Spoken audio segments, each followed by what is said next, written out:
देवी, अत्याचार का उत्तर अत्याचार से देना बिल्कुल वैसा ही है जैसे अग्नि को अग्नि से बुझाने का प्रयास करना। अत्याचार का दंड अवश्य देना चाहिए, पर केवल अत्याचारी को, पापी को, उसके परिवार के सदस्यों को नहीं। और ऐसे सदस्य को तो कदापि नहीं जिसने अभी जन्म ही न लिया हो, जिसे अपने पिता के पाप का ज्ञान ही न हो। हे कमल नयन, मेरी समझ में नहीं आ रहा कि मैं क्या करूं। एक और कयाधु की कोख में पलते बालक को लेकर मैं चिंतित हूँ, तो दूसरी ओर निर्दोष मानवों पर हो रहे अत्याचार को देखकर मैं व्याकुल हूँ। मैं आपका दुख समझता हूँ महादेवी। यदि ऐसी स्थिति बन जाए कि दो परस्पर विरोधी गुटों की लड़ाई में दोनों ही पक्षों के केवल निर्दोष और असहाय तत्व ही अत्याचार और आतंक के लक्ष्य बन जाएं, तो हर उदार मन तड़प उठता है।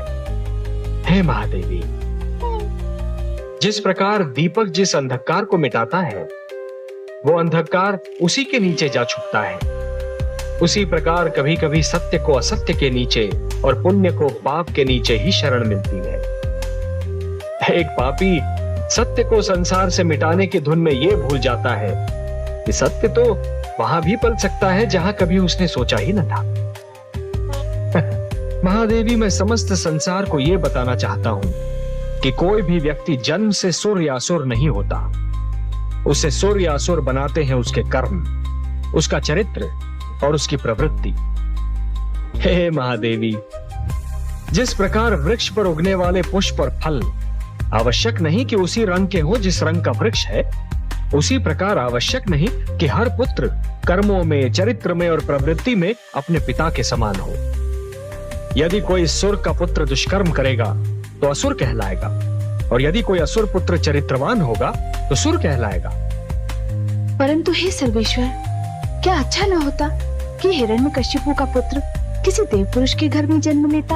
हाँ, तब तो ये एक साधारण घटना बन जाती ना महादेवी। ये कहानी इतनी रुचिकर न बन पाती। एक अच्छा कथाकार अपनी कहानी में ऐसे तत्व लाता है, ऐसे मोड़ लाता है जो असाधारण हो, जो असंभव लगते हो, जिनके विषय में पहले कभी किसी ने सोचा ही ना हो। तभी तो एक अनुपम कथा जन्म लेती है ना। देखा आपने महादेवी, देखा विधि का न्याय। आह्लाद ने प्रहलाद को मारने के लिए सर्प को शस्त्र बनाया था, परंतु वह स्वयं मृत्यु के घर जा पहुंचा। षड्यंत्र कभी नहीं फलता महादेवी, षड्यंत्र कभी नहीं फलता। सिंहिका ने अहंकार को षड्यंत्र का एक अंग बना लिया था, और स्वयं आह्लाद उस षड्यंत्र का लक्ष्य बन गया। हाँ कमल नयन, आह्लाद पुत्र प्रहलाद का भाई था, सगा भाई। परंतु कितने आश्चर्य की बात है कि एक ही माता की कोख से जन्मे दो पुत्रों के संस्कारों में इतना अंतर था। महादेवी, एक ही डाली पर खिले दो पुष्पों में से एक को स्थान मिलता है देवता के चरणों में, तो दूसरे को अर्थी पर। एक ही मेघ की गोद से निकली दो बूंदें एक मोती बन जाती है, तो दूसरी अंगारे पर गिरकर भस्म हो जाती है। यह सब फल होता है इस सत्य का कि किसे कैसी संगत मिलती है। प्रहलाद को देवर्षि नारद की संगत मिली तो वो कुंदन बन गया, और आह्लाद को सिंहिका और विप्रचित्ती की संगत मिली तो वो धूल में मिल गया। आप सत्य कहते हैं सर्वेश्वर। संतान का चरित्र निर्माण बाल्यावस्था में ही होता है। बाल्यावस्था में जो भी विचार मन में बो दिए जाते हैं, वो विचार जीवन भर मन से नहीं निकलते। सत्य कहा आपने महादेवी, सत्य कहा। और इसीलिए माता पिता को सबसे अधिक ध्यान बाल्यावस्था में संतान के चरित्र निर्माण पर ही देना चाहिए। महादेवी, बूंद जब किसी मेघ की गोद से निकलती है तो उसके मन में असंख्य आशंकाएं होती हैं। सोचती है कि उसका अंत क्या होगा। क्या वो किसी मरुस्थल की सुलगती रेत पर गिरेगी और सूख जाएगी, या किसी सुलगते अंगारे पर गिरेगी और भस्म हो जाएगी, या फिर किसी कांटे पर गिरेगी और उसका शरीर छलनी हो जाएगा। क्या होगा उसका अंत? परंतु जब वो किसी सीप के मुख में गिरती है और मोती बन जाती है, तब उसे यह ज्ञान होता है कि उसकी यात्रा शुभ थी। परिवार मानव समाज की सबसे छोटी परंतु सबसे महत्वपूर्ण इकाई है। हमने पृथ्वी पर रहने वालों के लिए कुछ नियम दिए हैं और उनके अनुसार एक पिता परिवार का स्वामी होता है। पुत्र को प्यार देना, उसका संरक्षण करना पिता का कर्तव्य है। एक पिता ब्रह्मा भी होता है और विष्णु भी। वो जन्म भी देता है और पुत्र का पालन पोषण भी करता है।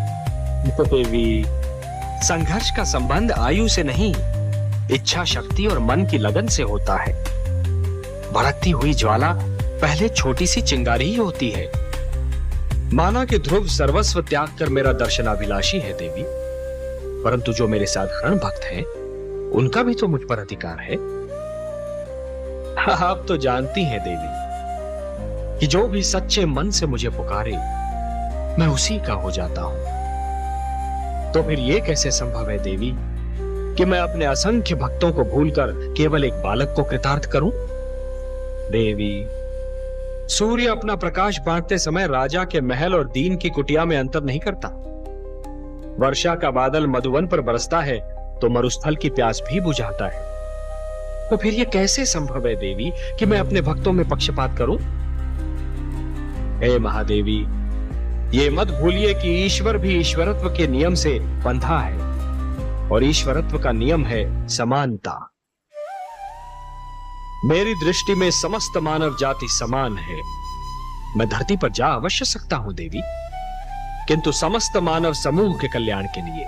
महादेवी, जिस प्रकार जब जल माटी को गीला कर देता है तो माटी में से सुंदर अंकुर फूटते हैं, उसी प्रकार जब भक्ति मन को उदार बना देती है तो मन में सुंदर विचारों का जन्म होता है।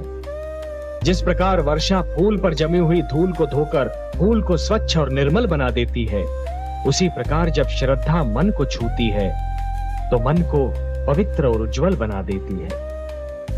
यदि ऐसी स्थिति बन जाए कि दो परस्पर विरोधी गुटों की लड़ाई में दोनों ही पक्षों के केवल निर्दोष और असहाय तत्व ही अत्याचार और आतंक के लक्ष्य बन जाएं, तो हर उदार मन तड़प उठता है। जिस प्रकार दीपक जिस अंधकार को मिटाता है, वो अंधकार उसी के नीचे जा छुपता है। उसी प्रकार कभी कभी सत्य को असत्य के नीचे और पुण्य को पाप के नीचे ही शरण मिलती है। एक पापी सत्य को संसार से मिटाने की धुन में यह भूल जाता है कि सत्य तो वहां भी पल सकता है जहां कभी उसने सोचा ही न था। जिस प्रकार चरित्र की हानि धन की हानि से अधिक बड़ी दुर्घटना होती है, उसी प्रकार देवत्व का अपमान देवताओं के अपमान से अधिक बड़ी दुर्घटना है। महादेवी, दो पक्षों में संधि का टूटना एक श्रृंखला के टूटने के समान होता है। एक कड़ी टूट जाती है तो कड़ी पर कड़ी टूटने लगती है। महादेवी, मोती जिस डोर में पिरोए हुए होते हैं, यदि वो डोर ही टूट जाए तो सारे के